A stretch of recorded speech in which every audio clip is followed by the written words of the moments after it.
Morning. I think we're coming up live on Instagram, on Facebook, YouTube, Twitter even. Uh, so, hey, it's Amanda Golightly from Align Natural Health.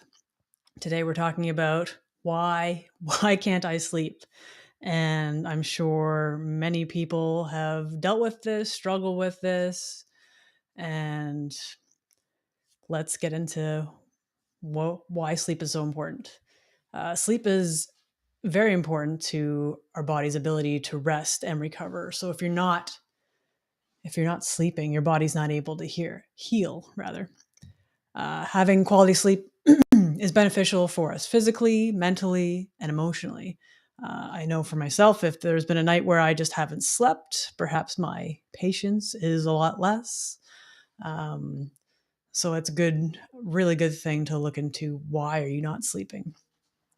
Sleep also plays a role in our immune system, metabolism, our memory, and our learning. So these are really great things to look into as to why are we not sleeping, because it affects so many things. Anyone out there, I don't see anybody on currently, but for those that are watching later, who out there isn't sleeping well? Who is in their bed, tossing and turning, staring at the ceiling? Like, what is going on?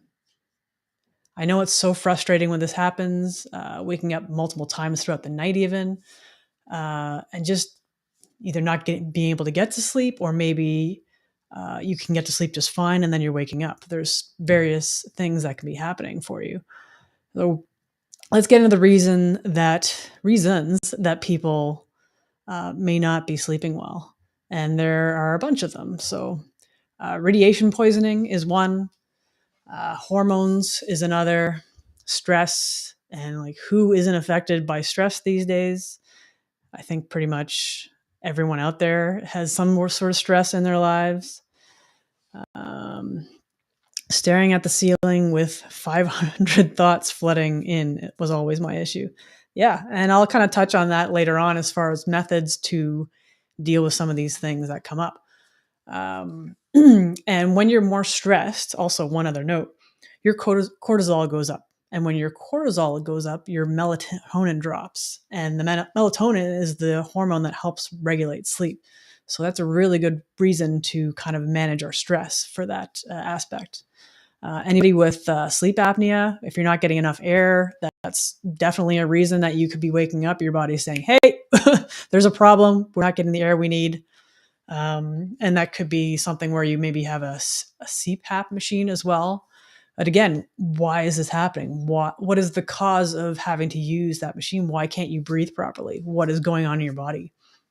If you're sleeping next to someone who perhaps is snoring, this could be a reason why you're not sleeping properly.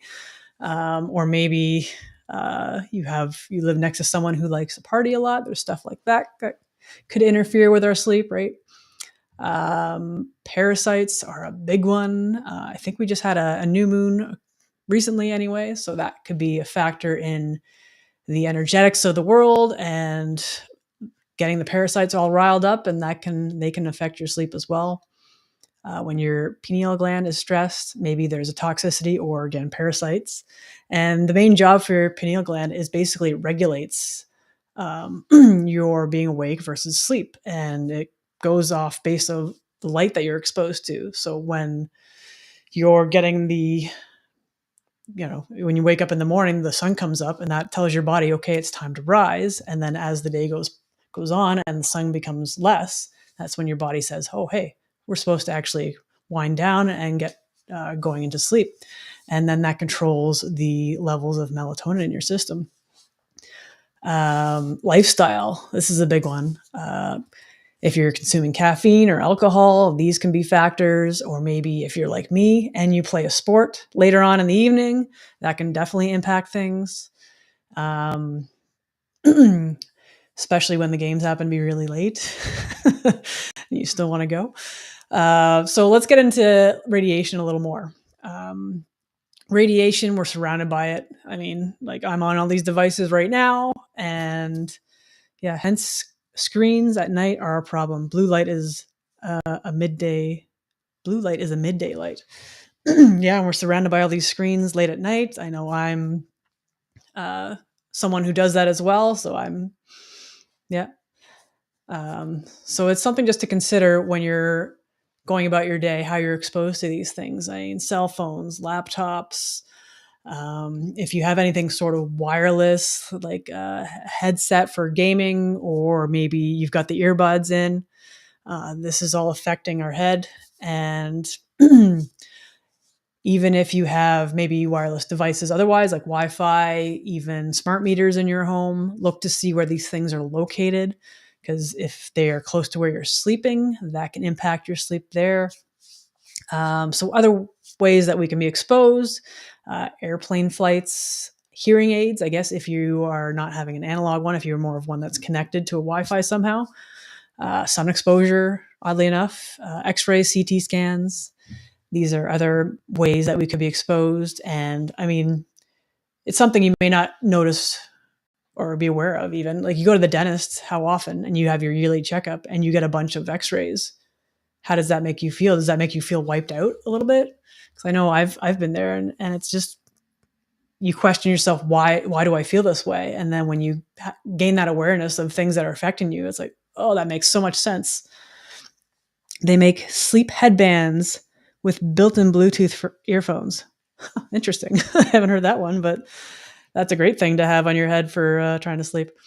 So with radiation, what are the symptoms of that? Kind of touched on that already. If you're feeling off, it could be fatigue, tiredness. If it makes you sleepy, I know maybe if you have teenagers or even yourself, if you've been on a screen so much, you're just rubbing your head and your eyes hurt. You might be grumpy, irritable. You might have difficulty concentrating, difficulty with memory and learning. And could even have like a headache, stuff like that, right? So what is it doing to the body? What is radiation doing to the body? It basically weakens the thyroid, which is right here. It's a little butterfly kind of gland. And this causes low energy. Can cause weight gain. Toxins get stored in the fat tissues, and that's how our body protects us. So if there's toxins in the system, that's where it can go. And that's one side factor to, if you have weight that won't move for you. You could have a lot of hair loss, and you could feel even depression. Now, with being exposed to a lot of radiation, this can allow metals to be pulled into the brain from our teeth. So if you have mercury amalgams, this can be something that's kind of pulled into your brain. It changes the structure of your DNA, and there are even menstrual fertility problems. You could have constant fatigue and tiredness, dry and flaky skin. I know that's something I have on my hands and are dealing with as well. It could also impact cholesterol levels being higher, muscle soreness, and pain. I already touched on the kids having issues, when they get tired and irritable, that kind of stuff. So if you find that they've been on a lot of their devices, that could be a factor at play. So ways you can reduce. And one other thing, when we're exposed to a lot of toxins and things like radiation, this is where it opens our system up for bugs like bacteria, viruses, and parasites. Our immune system, the door to our immune system is basically weakened by radiation. So that door does not remain closed if we have radiation exposure. So it's very easy for these things to get into our system. So this is another reason why we want to reduce our exposure as much as we can. Don't keep your cell phone in your pockets. I know that's a common thing. Don't put it in your bra. A lot of women will do that. If you're driving, don't put it between your legs, because wherever this technology is located, it's going to be radiating that area. That's why the earbuds or anything on your head is very important. And with that, keeping the cell phone away from your face. So if you can put it on speaker, or if you can find other ways to communicate with people, like maybe on Skype or whatever the going app would be these days, Zoom even. So that's just you're still on the technology, but at least it's away from your body. It's not close to your head where your brain is. Don't keep your laptops on your body either. If you're going to use it, keep it on a flat surface or have some sort of barrier in between yourself and it, like a pillow. Don't sleep with cell phones under your pillow. I mentioned that. If you're plugging them in and charging them, it could be a potential fire hazard as well. If you're able to turn off your Wi-Fi and Bluetooth, just go onto your phone and turn it on to airplane mode or just turn off those features. And if you need an alarm, you can find other means of that. I know there's old school ones out there if you really want to look up for that. It's all a matter of what works for you, what you have right now, what little things you can change. There's EMF protection out there as well. I know Protect Pro is one that we kind of talk about, but there's other ones. Just do your research and see what the reviews are. Selenite lamps and balls like this one is pretty fun. The light hits it, it looks really cool. I've got this one that I picked up recently as well. This is really cool. I like this a lot. And Shungite is another, which is also hanging out right next to me. I don't know if anyone can see that little guy there. So I like those. They're nice and shiny. So those are some other options to look into. Selenite is really great as well because it does absorb negative energy, which is fun. So if you're having things going on around you, you can keep those close by, and even just picking it up and feeling it. I don't know. There's just something about it for me, and I just my body quite enjoys that, I guess. So let's see. So let's get into parasites now. Parasites, oh my goodness, they come from everywhere. We are basically surrounded in every way, shape, or form, and they come in our food. They are in the water. We can breathe them in. The food can be meat that's not cooked fully, or things like sushi. And if you happen to be a vegetarian or vegan and saying something about, yeah, I'm not affected by that, unfortunately, they're in our veggies and fruits as well. So this doesn't rule you out by any means. If you have pets, for example, they're likely to have parasites. So don't let them lick your face, stuff like that. And what else? If you're traveling, drinking different water, countries like that, walking barefoot outside. Like, who doesn't love to go to the beach barefoot, get yourself grounded, and just take in the sights and sounds, and just, that's a great way to reduce your stress, but it also does expose you to parasites. Animal and human feces is another way. Oh, as I kind of touched on with the new moon, parasites are also affected by the full moon. Just the energies make them more active.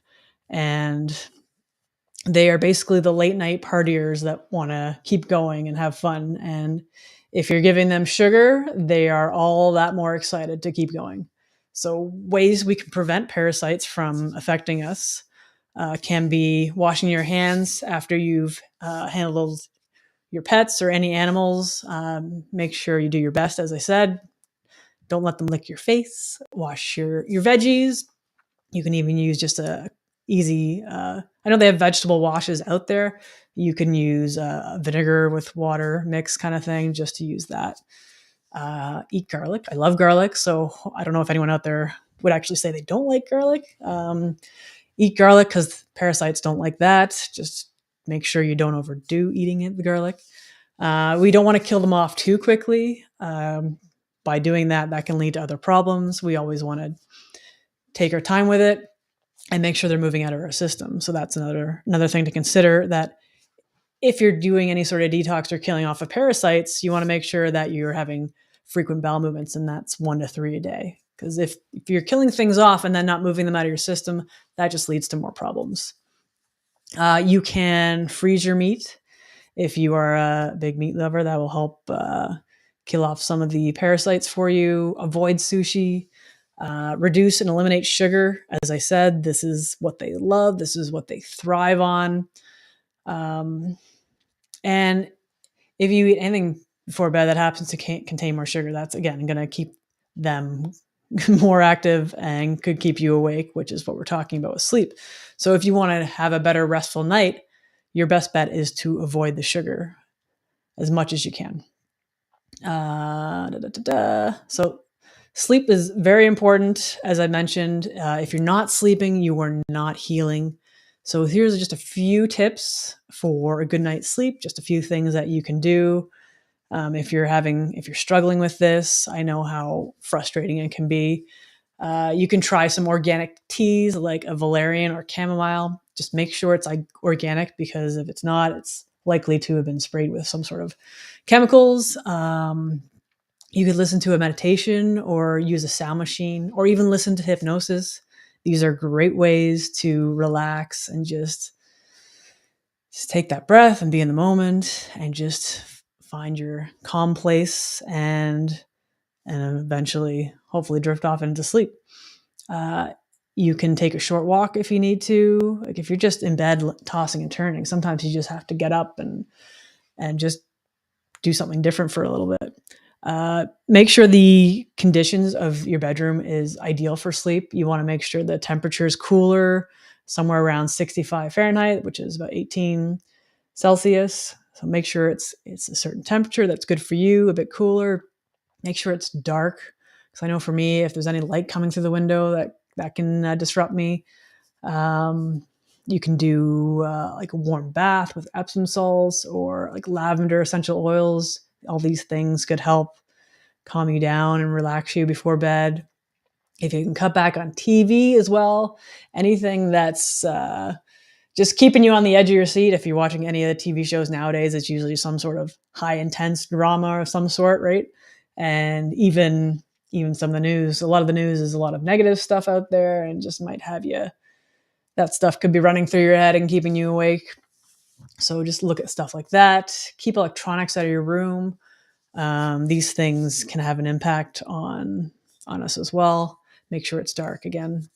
Cover up lights. I know some of the devices, even like some of the lights on them are just so bright. They just light up the whole room, and it's crazy. I know I find that whenever I've been in a hotel room and I have to go around covering up things, because it drives me crazy.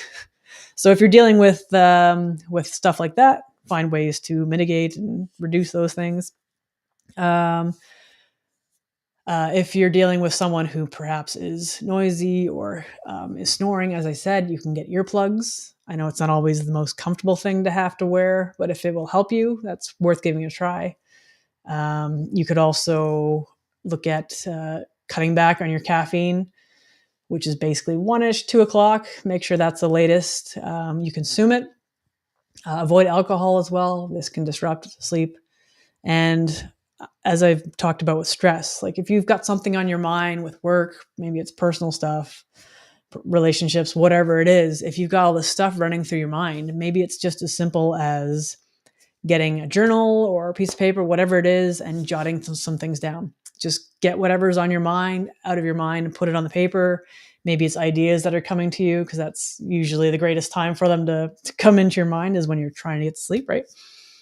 So just jot anything down, and then your mind can know that, okay, I've got it. It's out. Let's focus on getting to sleep. So there are also a few foods that you can look at for helping with sleep.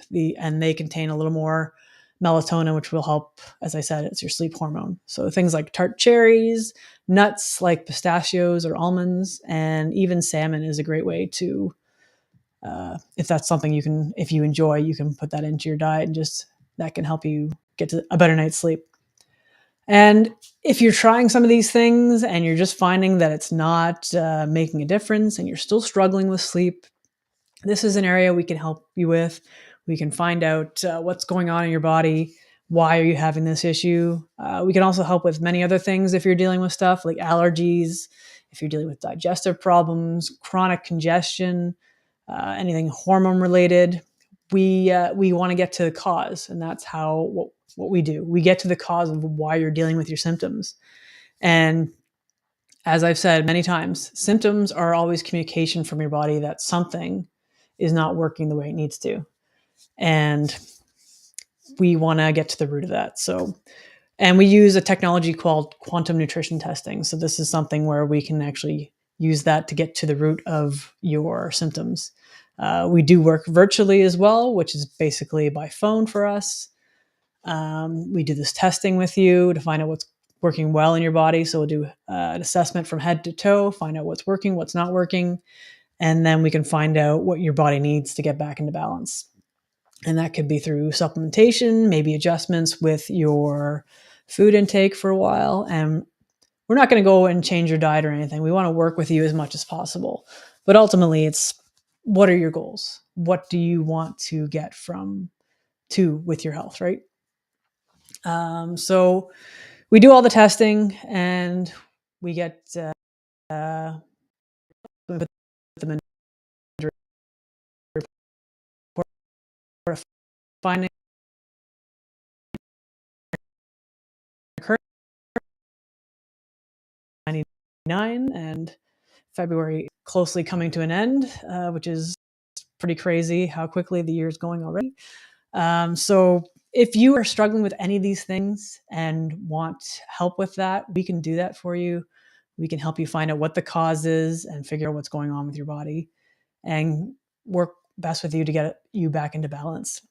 As I said, it's a 2-appointment bundle where we have 2 calls with you. They are 30 minutes long. The first one we do I'll put the link in the comments. I think I put the link in there already, but I'll double check that. So the 2-app bundle. So the first call we would have, so we would actually send you paperwork before that, and you'd fill out a symptom assessment and just details about yourself. And then we would get into the appointment and we dig into your history. We want to find out as much as we can about you. The more we know about you, the more we can help you. And then we would end that call and we would test you in between, find out what's going on with your body, put all the information into a report of findings. We would then send that to you before your second call.